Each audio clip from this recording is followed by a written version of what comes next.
تو صدقہ کرنے سے جو بھی چیز صدقہ کی جاتی ہے وہ کم نہیں ہوتی بلکہ وہ زیادہ ہو جاتی ہے، اس میں برکت آ جاتی ہے۔ اگر مال کا صدقہ دیا جاتا ہے تو مال میں برکت آ جاتی ہے۔ اگر جسمانی طور پہ صدقہ کیا جاتا ہے یعنی اپنے جسم کا صدقہ، یعنی کسی کی جسمانی خدمت کر دی، تو اس کی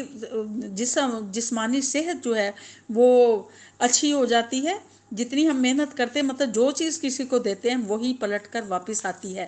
اگر ہم کسی کے ساتھ اچھی بات کرتے ہیں تو وہی اچھی بات اس کی طرف کے سامنے پیش آتی ہے، اور اگر کسی کو برائی سے منع کرتے ہیں تو وہ بھی ہمارے لیے صدقہ ہو جاتے ہیں۔ جیسا نبی صلی اللہ علیہ وسلم نے فرمایا،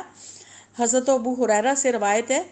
کہ صدقہ سے مال میں کمی نہیں آتی بلکہ اضافہ ہوتا ہے، اور قصور معاف کر دینے سے آدمی نیچا نہیں ہوتا بلکہ اللہ اس کو سر بلند کر دیتا ہے اور اس کی عزت میں اضافہ ہو جاتا ہے۔ اور جو بندہ اللہ کے لیے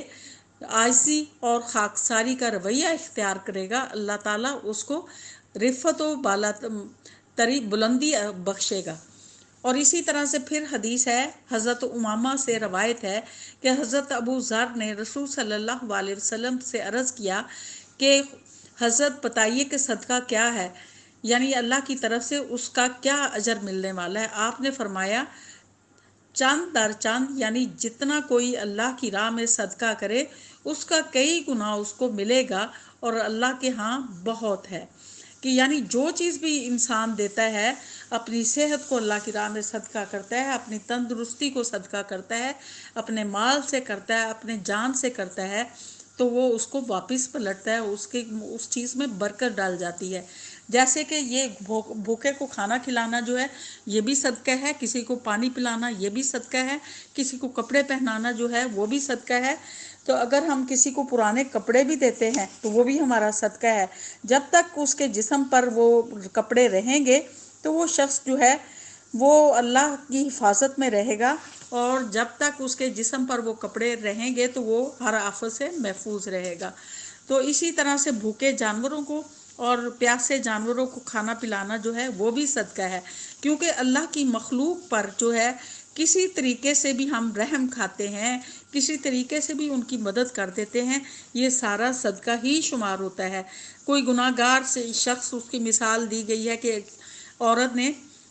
پیاسے کتے کو پانی پلایا تو اس سے اس کی بخشش ہوگی، اور اسی طرح سے ایک بہت عبادت گزار عورت تھی تو اس نے بلی کو بھوکا باندھا تھا تو وہ جہنم میں گئی۔ تو یہ چھوٹی چھوٹی چیزیں جو ہیں ہمیں جو ہے وہ اللہ کے عذاب سے بچانے والی ہیں، اور اگر اللہ کے بندوں کو زحمت سے بچاتے ہیں تو اس کے صلے میں انسان کو جنت ملتی ہے۔ حضرت ابو ہریرہ رضی اللہ عنہ سے روایت ہے کہ رسول صلی اللہ علیہ وسلم نے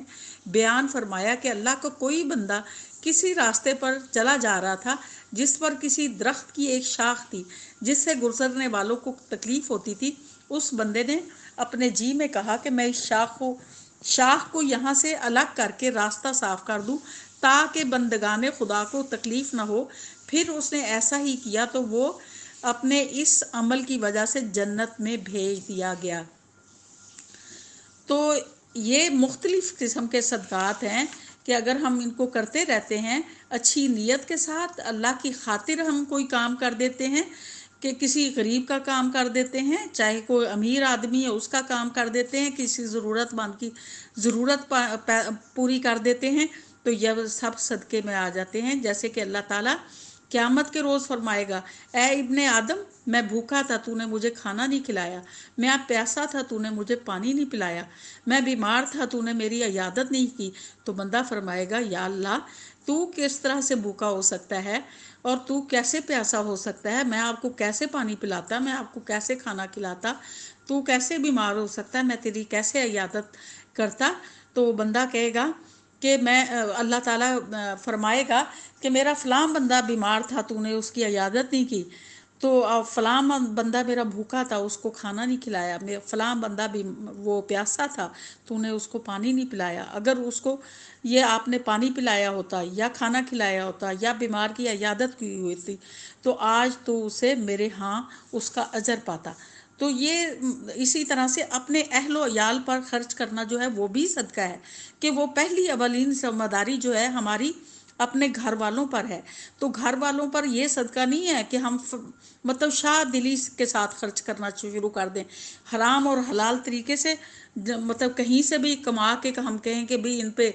خرچ کرنا جو ہے وہ اجر ہے، نہیں، حلال طریقے سے کمانا ہے، اور ان کی جو بنیادی ضروریات ہیں ان کو پورا کرنا جو ہے وہ صدقہ ہے،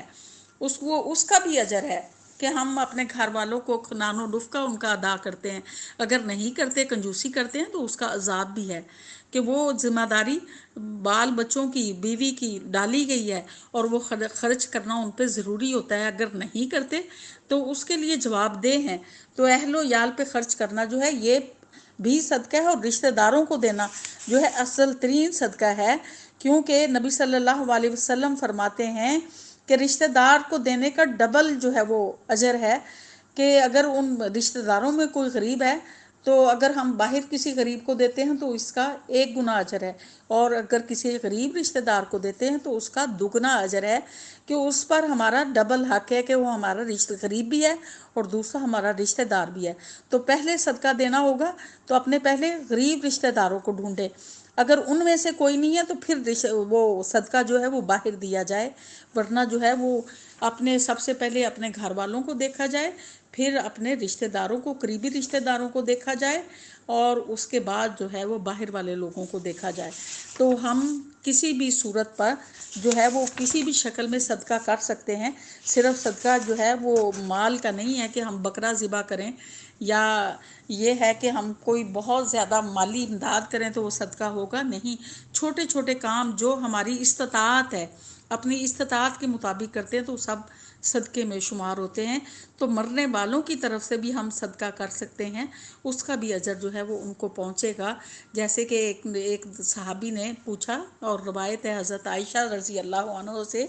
کہ ایک صاحب نے رسول صلی اللہ علیہ وسلم کی خدمت میں عرض کیا کہ میری والدہ کا بالکل اچانک انتقال ہو گیا، اور میرا گمان ہے کہ اگر وہ موت واقع ہونے سے پہلے کچھ بول سکتی تو وہ ضرور کچھ صدقہ کرتی، تو اب اگر میں ان کی طرف سے صدقہ کروں تو کیا اس کا ثواب اس کو پہنچ جائے گا؟ رسول صلی اللہ علیہ وسلم نے ارشاد فرمایا، ہاں پہنچ جائے گا۔ تو ہم مطلب کسی فوت شدگان کی طرف سے صدقہ کرتے ہیں تو اس کا ان کو اجر پہنچتا ہے۔ تو نہ صرف ان کو اجر پہنچتا ہے، جیسے کہ پہلے بھی میں نے کسی بیان میں بتایا کہ ہم ان کے لیے اگر صدقہ کرتے ہیں تو تب بھی اجر پہنچتا ہے، ان کے لیے استغفار کرتے ہیں تو اس کا انہیں بہت زیادہ فائدہ ہوتا ہے، وہ ان کے لیے بہت بڑا تحفہ ہوتا ہے جو ہم ان کو بھیجتے ہیں، اور اس کا نہ صرف ان کو اجر و ثواب ملتا ہے، انہیں راحت و سکون ملتا ہے، بلکہ ہمارے حصے میں بھی اس کی جتنے لوگوں کو ہم بخشتے ہیں ان سب کے نیکیاں میں سے ہمیں بھی ایک ایک نیکی ملتی ہے، ان کی نیکیاں کم نہیں ہوتی۔ جیسے کہ پہلے بھی میں نے بتایا ہے کہ ہم دعا کرتے ہیں کہ اللہ مغفر لی والوالدیہ وللمؤمنین والمؤمنات والمسلمین والمسلمات الاحیاء منہم والاموات، اس میں تمام مسلمان مومنین کے لیے، مردوں عورتوں کے لیے دعا کی گئی ہے، اور پھر اس کو پڑھنے سے نہ صرف یہ کہ ان کو اجر و ثواب پہنچتا ہے، اور ہمیں ہر ایک کے حصے میں سے ایک نیکی ملتی ہے، جو زندہ کے لیے بھی ہم دعا کر رہے ہیں تو ان سے بھی، اور جو فوت ہو گئے ان سے بھی